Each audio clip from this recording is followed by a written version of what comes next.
Dengue IgM detection. सबसे पहले हम थोड़ा सा डेंगू के बारे में बात कर लेते हैं।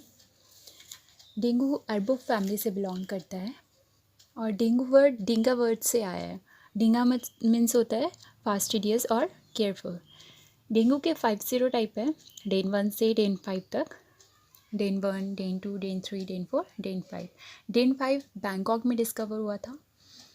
डेंगू के 2 वेक्टर होते हैं, एडिस इजिप्टी और एडिस एल्बोपिक्टस।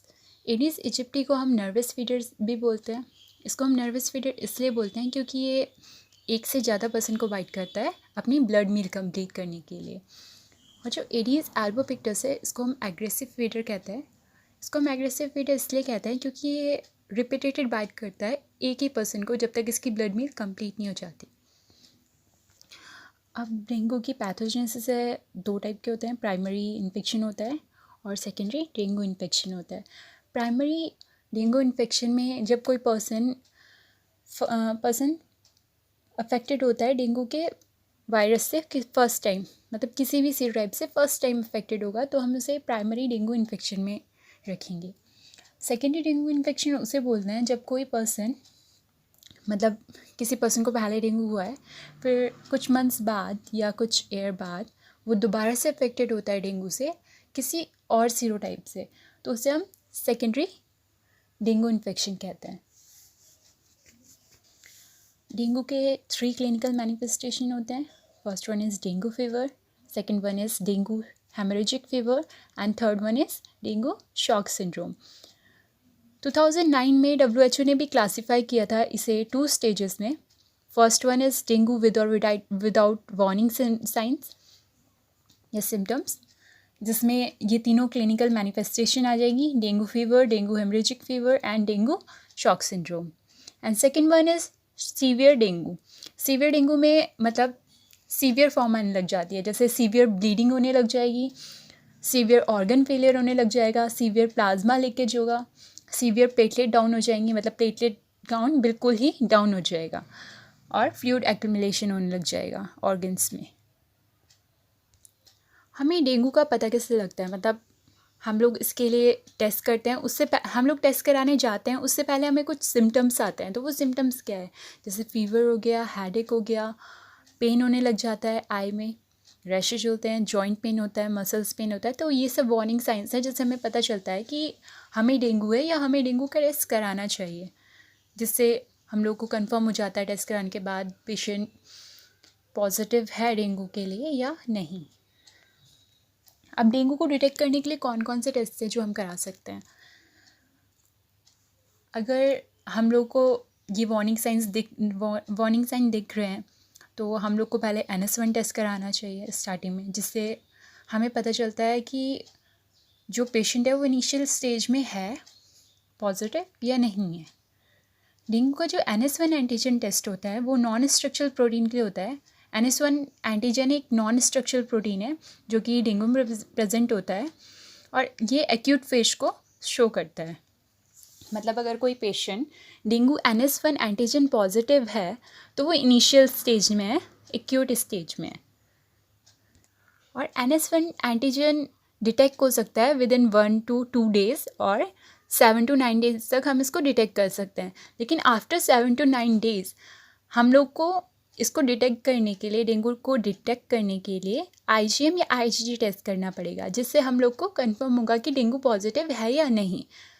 अगर 7 to 9 days हो चुके हैं तो ये NS1 पॉजिटिव शो नहीं करेगा, ये IgM IgG पॉजिटिव शो करेगा, क्योंकि उस टाइम पे पेशेंट के बॉडी में एंटीबॉडी प्रोड्यूस होने लग जाती है आफ्टर 7 to 9 days, इसलिए वो उस टाइम IgM या IgG पॉजिटिव शो करता है।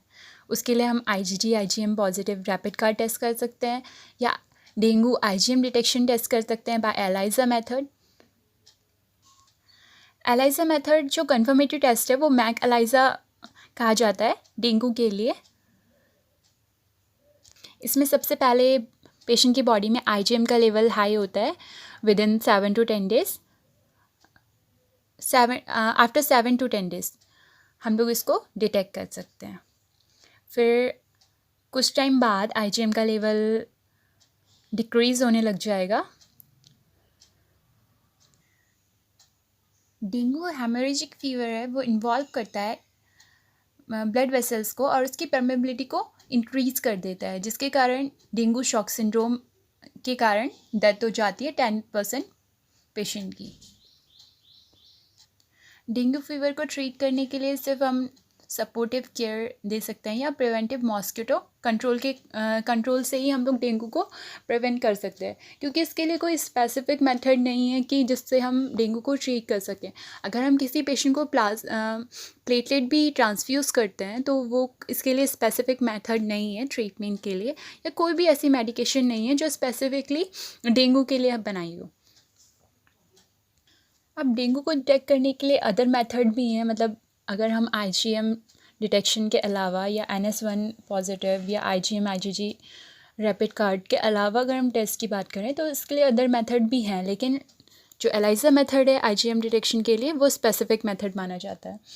अदर मेथड इसके लिए RT-PCR है जो सेंसिटिव और स्पेसिफिक भी है, और CFT और HAI टेस्ट भी कर सकते हैं हम इसके लिए, या वायरल आइसोलेशन कर सकते हैं, लेकिन ये बहुत ज़्यादा टाइम चाहिए होता है हमें इन मेथड को परफॉर्म करने के लिए।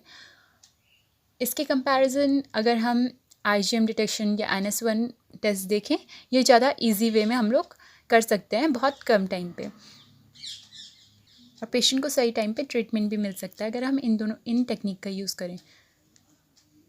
अब हम डेंगू IgM डिटेक्शन के लिए वर्किंग प्रिंसिपल की बात करें तो जो माइक्रोवेल्स होते हैं वो कोटेड होते हैं प्यूरिफाइड डेंगू वायरस एंटीजन से, जिसमें हम लोग डाइल्यूटेड पेशेंट सीरम ऐड करते हैं और इंक्यूबेट कर देते हैं फर्स्ट टाइम। फिर उसके बाद हम इसको रिमूव करते हैं, मतलब जो अनकोटेड होंगे वो रिमूव हो जाएंगे वॉशिंग के थ्रू। अगर पेशेंट के बॉडी में एंटीबॉडी है जो रिएक्टिव है वो एंटीजन से अगर प्रेजेंट होगी तो वो एंटीजन से बाइंड करेगी। अगर बाइंड किया तो उसके अलावा जो अनवांटेड एंटीजन या एंटीबॉडी है वो हम लोग वॉशिंग के थ्रू उसको रिमूव कर सकते हैं। फिर उसके बाद हम एंजाइम कॉन्जुगेटेड ऐड करते हैं, फिर उसके बाद दोबारा इंक्यूबेट करते हैं उसको, देन वॉश करते हैं अगेन। फिर इसमें हम TMB बफर यूज़ करते हैं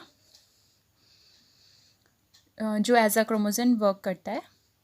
फिर उसके बाद इसमें दोबारा इंक्यूबेट के लिए रखते हैं, एंजाइम कॉन्जुगेट ऐड करते हैं। एंजाइम कॉन्जुगेट में पेरोक्सीडेज प्रेजेंट होता है जो कि कैटलाइज करता है रिएक्शन को और कलर फॉर्म करता है। ये इसके कलर को क्लियर टू ब्लू में कन्वर्ट करता है। फिर उसके बाद हम इसमें स्टॉपिंग रिएजेंट ऐड करते हैं जो कि रिएक्शन को एंड करता है और ब्लू कलर को कन्वर्ट करता है ब्राइट येलो कलर में।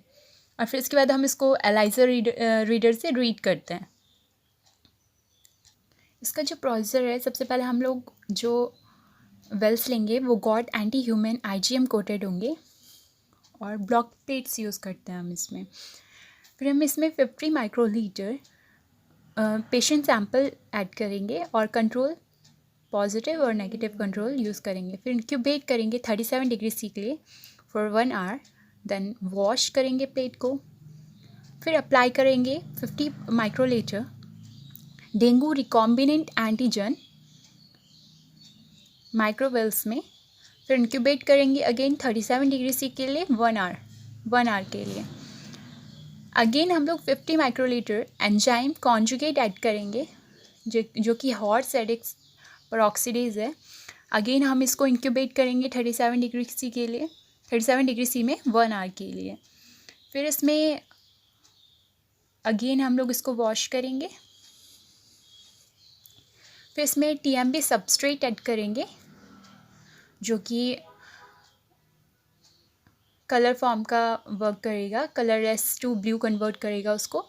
देन स्टॉपिंग रिएजेंट ऐड करेंगे जो ब्लू को कन्वर्ट करेगा ब्राइट येलो कलर में। फिर इसके बाद OD चेक करेंगे 450 nm पे बाय ELISA रीडर और प्लेट रीडर। हम डेंगू को इंटरप्रिटेट कर सकते हैं उसके लेवल को देखकर। अगर IgM की यूनिट लेस देन 9 हुई तो ये IgM नेगेटिव होगा। अगर IgM की यूनिट बिटवीन हुई 9 to 11 तो इसको हम लेस पॉजिटिव बोलेंगे। अगर IgM की यूनिट ग्रेटर देन 11 होगी तो ये स्ट्रांगली पॉजिटिव होगा। डेंगू आईजीएम के लिए। मतलब जो पेशेंट है उसकी बॉडी में आईजीएम का लेवल 11 से ज़्यादा होगा तो उसको हम स्ट्रांगली पॉजिटिव बोलेंगे।